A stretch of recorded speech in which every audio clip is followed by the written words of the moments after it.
Okay, do we see this? There we go, now we can see it.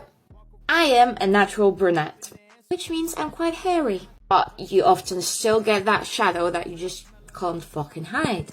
So how do you change that with makeup? Okay, number one is obviously waxing the shit out of it. Have you ever watched like James Charles or any other male makeup artists that are hiding the beard? They're doing the exact same shit, baby.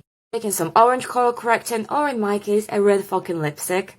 And we put a little bit, Karen, on where we want to hide that mustache.